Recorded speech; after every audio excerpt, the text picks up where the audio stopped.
ஊற்றிருக்கோம். பூண்டு போட்டாச்சு. இப்போ கருவேப்பிலை, சின்ன வெங்காயம் கொஞ்சம் கட் பண்ணி சாம்பார் வெங்காயம், சின்ன வெங்காயம் கொஞ்சம் பொரிஞ்சிருக்கு. ஒரு பெரிய வெங்காயம், மிளகு சீரகம் கொஞ்சம் ஒன்றும் அதிகமாக அரைச்சா போதும், ரொம்ப நைஸாகணும் அவசியம். இதெல்லாம் கொஞ்சம் வதங்கியிருக்கு. இப்போ பார்த்தீங்கன்னா மூணு தக்காளி அரைச்சிருக்கேன். 3 தக்காளி அரைச்சி ஊற்றிருக்கேன். இப்போ இதுலேயே என்னென்னா கொஞ்சம் உப்பு ஆட் பண்ணிக்கிறேன். பார்த்தீங்கன்னா உருளைக்கிழங்கு கட் பண்ணது போதும். இப்போ உருளைக்கிழங்கு கொஞ்சம் வதங்கியிருக்கு. இப்போ எல்லா காய்கறியும் நான் போடுறேன். இதில் என்னெல்லாம் இருக்குது பார்த்தீங்கன்னா கத்திரிக்காய், முள்ளங்கி, வாழைத்தண்டு. ஸோ எல்லா காய்கறியும் நான் போட்டேன். வெந்துட்டுருக்கு. ஒரு ½ பாயில் ஆகிருக்கு. இப்போ நம்ம குழம்பு மிளகாத்தூள் சேர்த்துக்கலாம்.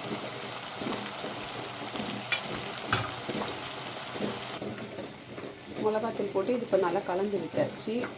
இது கொஞ்சம் கொஞ்சம் வாசனை போனோன்னா நம்ம தண்ணி ஊற்றி வேக வச்சிடலாம்.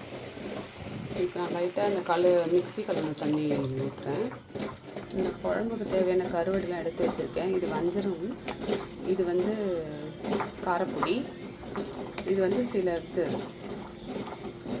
வாழை கருவாடு.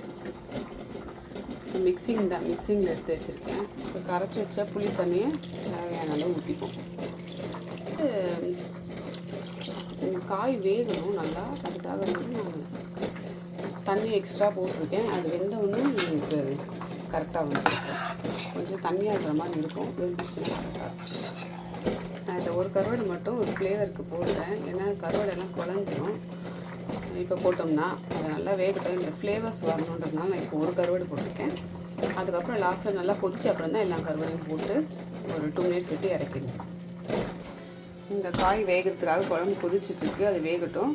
அதுக்குள்ளே நம்ம என்ன பண்ணேன்னா, இங்கே நான் முள்ளங்கியோட தண்டிக்கீரை கட் பண்ணி வச்சுருக்கேன். இப்போ நம்ம இதை செய்ய போகிறோம். தேவையான கடலை எண்ணெய் போட்டுக்கலாம். கடுகு போட்டுக்கிறோம். கடுகு கொஞ்சம் வதங்கிச்சு. இப்போ நான் இதில் என்னென்ன சேர்த்துருக்கேன்னா தேங்காய், வரமிளகா, பூண்டு, சீரகம் இதை சேர்த்து மிக்ஸியில் அரைச்சி கொண்டு வந்துருக்கேன். அதை இப்போ சேர்த்துருக்கேன். இதில் நல்லா வதக்கி விட்டுப்போம். ரொம்பலாம் இல்லை, கொஞ்சம் வதக்குனா போதும். அதுக்கப்புறம் கீரையை சேர்த்துக்கலாம்.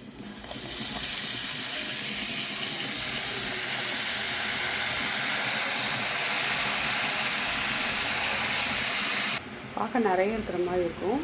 இது வதங்கிச்சுன்னா அதில் பாதி ஆகிடும். நம்ம ஒரு நான்வெஜ் கூட எப்பவுமே வெஜ்ஜஸ் சேர்க்கறது நல்லது. நல்லா கொஞ்சம் நிறைய வெஜ்ஜஸ் சேர்த்துப்பேன்.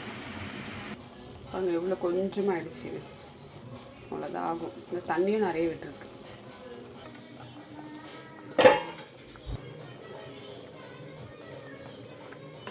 நல்லா வெந்துருக்கு காயெல்லாம். சூப்பராக வந்துடுச்சு. வாழைத்தண்டு வெந்துடுச்சு, நல்லா முள்ளங்கி வெந்துடுச்சு. இதுலேயும் ஸ்லோலே வச்சு சமைங்க, அப்போ தான் நல்லா வேகணும். குழம்பு என்னாச்சு பார்க்கலாம். நல்லா கொதிச்சிடுச்சு. எல்லாம் அந்த இரு நல்லா வெந்துடுச்சு.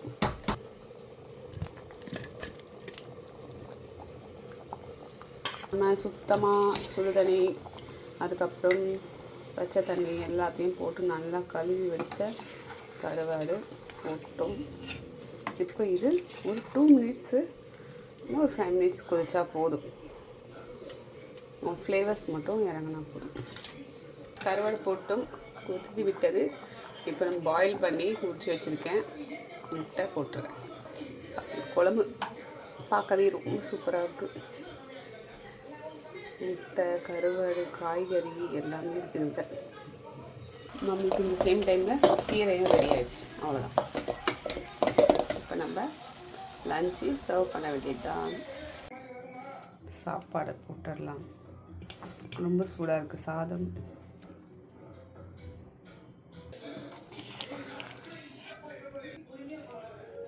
கருவாட்டு குழம்பு. கருவாடு கூட நிறைய காய்கறி சேர்த்து நம்ம போட்டுக்கலாம்.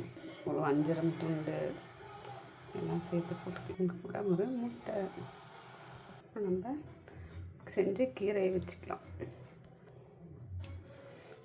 எனக்கு இந்த கீரை பிடிக்கும், நான் நிறைய சாப்பிடுவேன். ஓகே, சண்டே எங்கள் வீட்டில் இதுதான் லன்ச். எங்கள் வீட்டில் என்ன லன்ச்சுன்னு சொல்லுங்கள். சென்னையில் கிளைமேட்டும் சூப்பராக இருக்குது, லன்ச்சும் சுட சுட இருக்குது.